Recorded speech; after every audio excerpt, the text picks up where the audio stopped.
Moscow is claiming that Russian President Vladimir Putin held talks with the leader of the Wagner mercenary group and his commanders days after the group's failed mutiny. And a Kremlin spokesman said the 3-hour meeting took place on June 29th and ended with the Wagner forces pledging loyalty to who else? Vladimir Putin.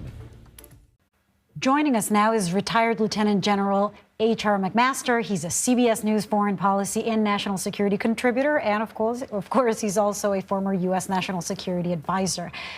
So we're looking at this meeting, or we're hearing about this meeting directly from the Kremlin. Just what do you make of the message they're trying to send? Are the Kremlin and the Wagner mercenary group friends now? Well, you know what these authoritarians do is they create a whole bunch of different security apparatuses, and then they pit them against each other. And what Wagner was useful for Vladimir Putin because he could use them to really use violence in an indiscriminate way, in a ruthless manner, and then have some kind of degree of denial, or what you might call almost implausible deniability with this Wagner group.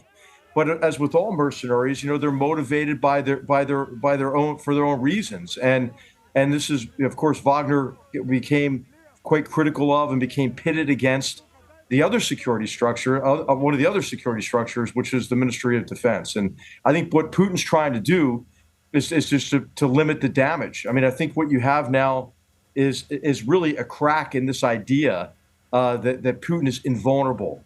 And what he didn't want, I think, the conflict to do was to escalate. It'll be important, Lily, I think, to look at the degree to which Wagner complies with what they've been told to do, which is to integrate with the Russian army.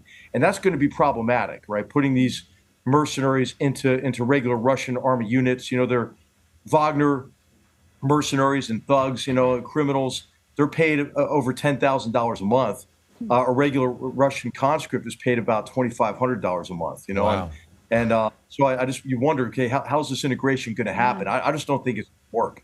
Yeah. Sounds impossible. You've got the Kremlin claiming this meeting happened, the Kremlin claiming that loyalty was pledged by the Wagner group to Putin. We have no way of confirming that so far, so we're just going with what they've said. I'm sure there's still more to come. But shifting topics to what's happening inside the borders of Ukraine, President Biden is taking some criticism from members of his own party about the decision to provide cluster munitions, cluster bombs to Ukraine.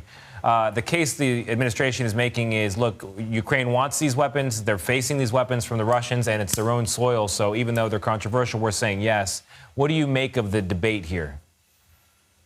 Well, I think it should be a non-debate, Tony. I mean, I think we should provide as many cluster bomb munitions as we can to them. These are called improved conventional munitions. Now, they have a certain dud rate, and there's a legitimate concern about protecting innocent civilians. But it's important to note that the Russians are firing from their artillery and their rocket systems cluster bomb munitions indiscriminately into civilian areas. So why not give the Ukrainians the ability to use these quite capable rounds, these munitions, against those artillery systems that are targeting the Ukrainian people, and as I mentioned, to do it on their own territory.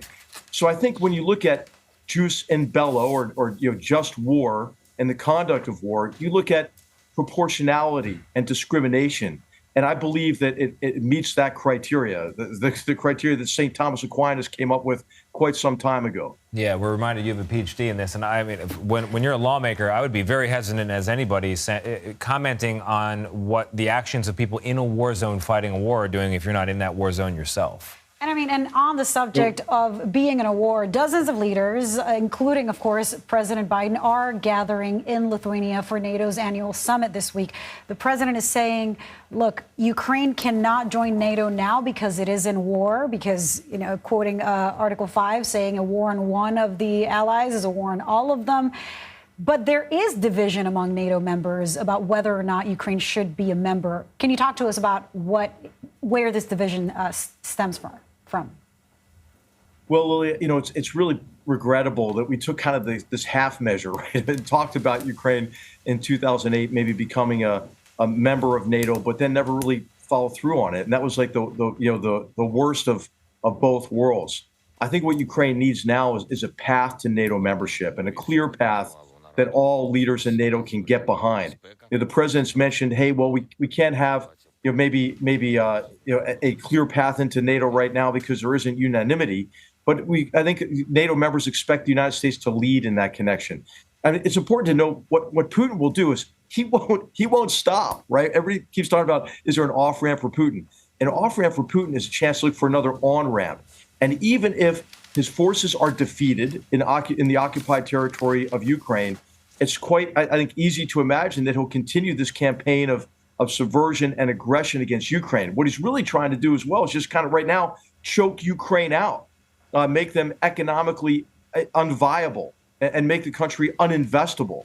And at some point, Ukraine's going to have to reconstruct their country, and they're going to have to develop defense capabilities to ensure their safety and security of their people well into the future. And of course, doing that under the umbrella of NATO, I think is important. Remember, we gave them security guarantees in 1994 with the Budapest Agreement. When we talked Ukraine into giving up their nuclear weapons, of course, Russia was a signatory to that agreement as well. And you know how good their word is in the Kremlin. So I think what's important today is bolstering the morale of the Ukrainian people, show them a path to sustainable security for their people into the future after they defeat the Russians who are occupying their territory and reestablish their territorial integrity. They do. Lieutenant General H.R. McMaster, thank you so much for that lesson. Thanks, Lilia.